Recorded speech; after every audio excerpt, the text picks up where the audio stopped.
Mereka berebut kuasa, mereka menenteng senjata, mereka menembak rakyat, tapi kemudian bersembunyi di balik ketek kekuasaan.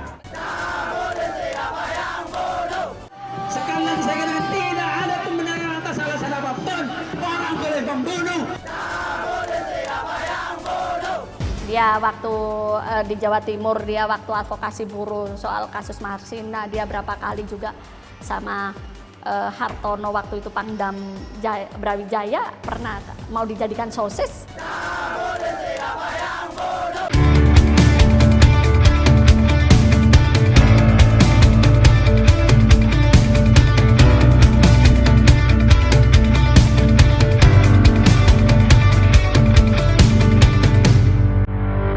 Munir adalah sosok yang berjasa dalam membebaskan mahasiswa-mahasiswa yang hilang pada zaman pemerintahan Orde Baru, di mana kekuasaan Presiden Soeharto pada waktu itu sangat represif. Nah, pada waktu itu tidak ada satu orang pun yang berani untuk bicara mengenai orang hilang. Kita tahu banyak mahasiswa yang hilang, pemuda yang hilang, disekap di mana, hidup atau mati. Tapi Munir berani mengatakan itu, berani bersuara tentang itu. Sampai akhirnya juga Munir mendirikan organisasi yang disebut Kontras. Nah, bagi Munir, jihad itu ya melawan kezaliman itu. Ya, kezaliman apa? Ya karena Munir memiliki pengalaman bersentuhan dengan persoalan buruh, tanah. Ya. Bagi Munir kezaliman itu ya itu ketika hak-hak seorang direnggut oleh siapapun kelompok itu, apakah pemodal ataupun negara, maka dia harus pulihkan hak-hak itu.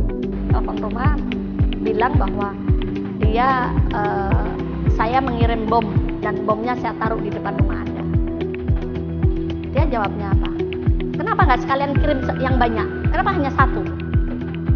Saya pikir ya itulah Munir. Saya pikir dia tidak pernah bisa ditakut-takut di teror atau apa, dia tidak bisa. Dan dia memang biasa diajarin itu tadi, belajar menanggung resiko, belajar bertanggung jawab atas apa yang dia lakukan. Mereka bertanya, kenapa sih gue harus peduli sama Munir? Orangnya udah gak ada gitu, kata si anak muda. Jawabannya gampang sekali. Karena kalau Munir masih hidup, dia akan peduli dengan elu. Kita masih memiliki beban pelanggaran HAM berat masa lalu. Tidak mudah menyelesaikannya. Karena masalah kompleksitas hukum, masalah pembuktian, dan waktu yang terlalu jauh. Harusnya ini sudah selesai setelah peristiwa itu terjadi. Tapi kami tetap berkomitmen untuk menyelesaikan masalah HAM ini.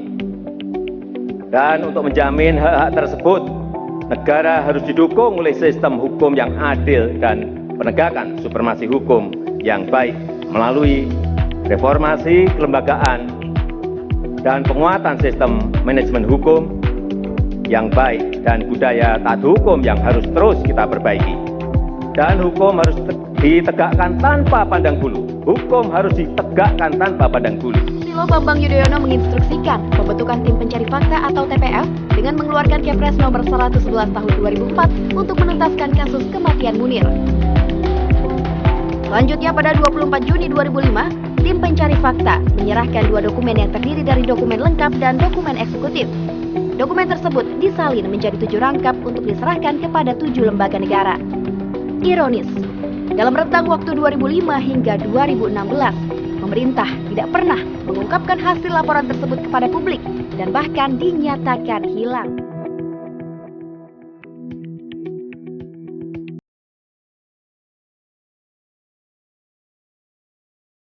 Istri Munir, Suciwati bersama Lembaga Bantuan Hukum Jakarta dan Kontras mendaftarkan permohonan penyelesaian sengketa informasi publik atas dokumen TPF Munir di Komisi Informasi Pusat pada April 2016. Hingga pada Oktober 2016, dalam amar putusan sidangnya, Ketua Majelis KIP meminta pemerintah agar segera mengumumkan hasil penyelidikan TPF kematian Munir. Putuskan 6.1 menyatakan bahwa informasi yang dimohon oleh pemohon berupa 1. Pemerintah Republik Indonesia untuk segera mengumumkan secara resmi hasil penyelidikan tim pencari fakta kasus meninggalnya Munir kepada masyarakat. 2. Alasan pemerintah Republik Indonesia belum mengumumkan hasil penyelidikan tim pencari fakta kasus meninggalnya Munir sebagaimana tercantum dalam penetapan ke-9 Kepres nomor 111 tahun 2004 tentang pembentukan tim pencari fakta kasus meninggalnya Munir adalah informasi yang wajib diumumkan. Informasi hilangnya dokumen TPF mendorong Presiden Joko Widodo memerintahkan Jaksa Agung Muhammad Prasetyo untuk menyelidiki laporan dan bertemu mantan Presiden ke-6 Susilo Bambang Yudhoyono jika diperlukan.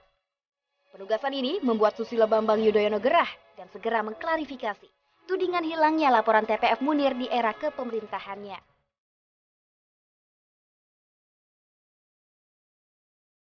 Tentang TPF Munir, masih ada yang mengejar, mencari-cari, dan terus menimpakan kesalahan kepada SBY pribadi. Bahkan katanya SBY harus diperiksa oleh Jaksa Agung. Begini mudahnya, ini nggak salah negara kalau saja justru dijadikan tersangka pembunuhan Munir. Nggak kebalik dunia ini jika SBY dianggap terlibat dalam konspirasi politik pembunuhan Munir. Come on, ayo gunakan akal sehat. Semua punya akal sehat, rakyat punya akal sehat. Penegakan hukum menyangkut kasus meninggalnya almarhum Munir, aktivis HAM Indonesia. Di era pemerintahan yang saya pimpin, utamanya yang dilaksanakan oleh para penegak hukum, sudah saya jelaskan terang benderang. Bapak Presiden Jokowi juga telah mengetahui rekomendasi TPF Munir, meskipun kopi pertamanya masih dicari disimpan di mana, tetapi kopi dengan isi yang sama juga sudah didapatkan dan kita serahkan kepada Mensesnek untuk dilaporkan kepada Presiden Jokowi apa rekomendasinya. Dan apa pula sesungguhnya yang sudah dilaksanakan oleh pemerintahan yang saya pimpin dulu. Bola ada di tangan pemerintahan Pak Jokowi sekarang ini. Bola ada di tangan para penegak hukum yang sedang mengemban amanah sekarang ini. Kalau menganggap yang dilaksanakan oleh para penegak hukum di era saya dulu belum rampung, harus diteruskan, dilanjutkan, sepenuhnya hak beliau. Jangan digeser masalahnya. Kopinya mana, kopinya mana. Sudah dilegalisasi oleh mantan ketua TPF, Pak Marsudi Hanafi, dicocokkan juga dengan anggota TPF yang lain, ya itu isinya. Kita terima kasih ya, Presiden SBY dan Menteri yang terkait dengan penanganan kasus Munir sudah bicara gitu. Tapi tetap pada akhirnya tidak menjelaskan dokumen itu seperti apa, disimpan di lemari bagian mana di kantor Seknek misalnya. Tapi ada beberapa clue yang sebetulnya itu menjelaskan. Satu, penjelasan Presiden SBY tadi itu menjelaskan bahwa pemerintahan SBY, Kabinet KIP sudah melakukan sejumlah tindak lanjut. Ya, karena sekarang pertanyaannya pemerintahan Jokowi mau ngapain lagi? Untuk kasus Munir misalkan, Presiden bisa mendorong kepolisian untuk menghidupkan kembali tim pencari fakta yang ada di bawah kepolisian pada saat itu. Dan Presiden jangan menyembunyikan di mana dokumen TPF Munir yang sampai hari ini tidak ada. Jadi poin saya, untuk menghindari guncangan politik itu justru Presiden ambil langkah konkret di bawah otoritas politiknya langsung. Itu yang bisa menjawab. Soalan sebuah kasus yang gampang, ya. Tapi ini memerlukan proses yang tadi saya sudah sampaikan. Ke Pak Kepala Staf Kepresidenan, juga sudah saya sampaikan ke Menko Polhukam, Jaksa Agung untuk segera diselesaikan. Hidup korban! Hidup korban! Jokowi jangan bohong! Hidup korban! Hidup korban! Hidup korban! Hidup korban! Hidup korban! Pak Jokowi! Hidup korban! Tapi nggak apa-apa, rakyat sudah terbiasa menanti, rakyat sudah terbiasa menunggu, rakyat sudah terbiasa mendengar janji, dan rakyat sudah terbiasa diingkari janjinya.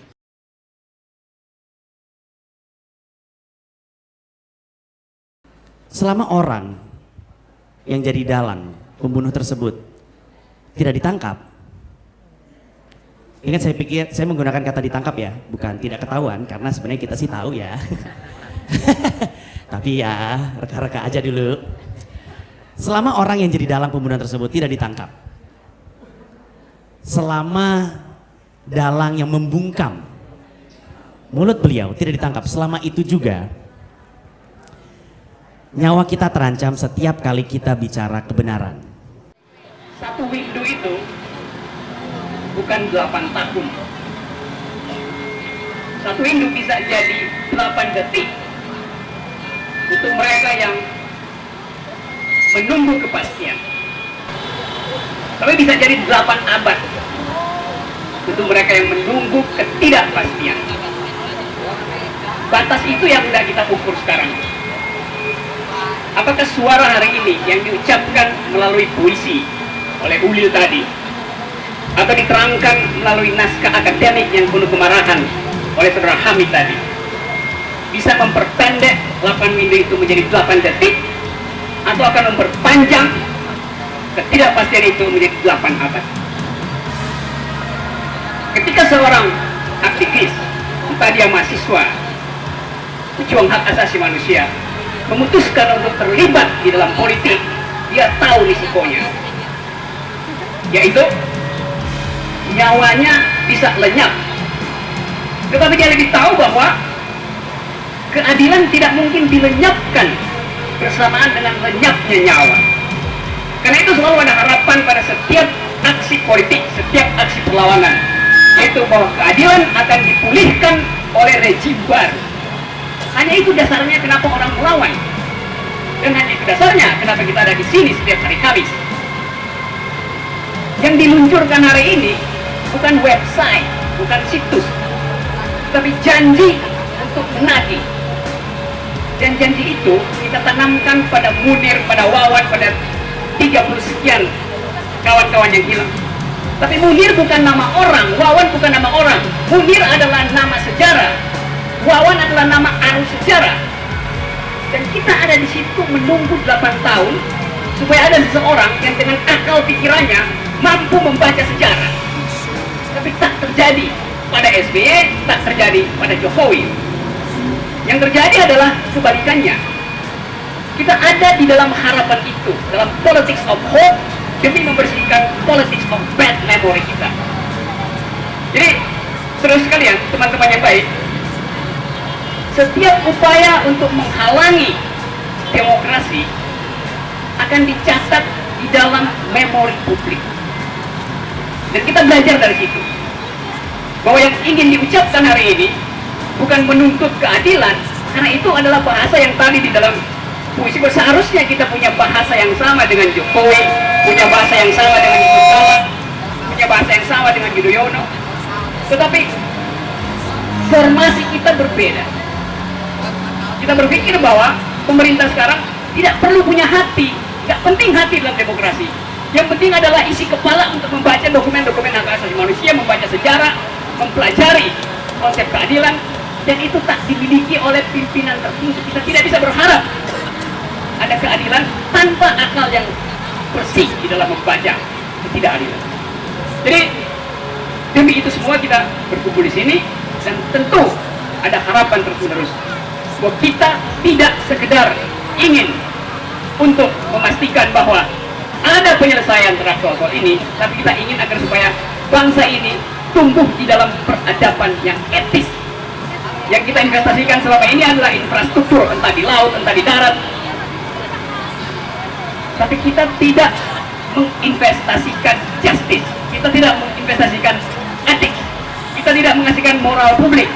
Di situ, dalam ukuran modern, negara, pemerintah yang gagal menginvestasikan etika adalah pemerintah yang dungu, pemerintah yang kehilangan hak untuk meneruskan sebuah kekuasaan.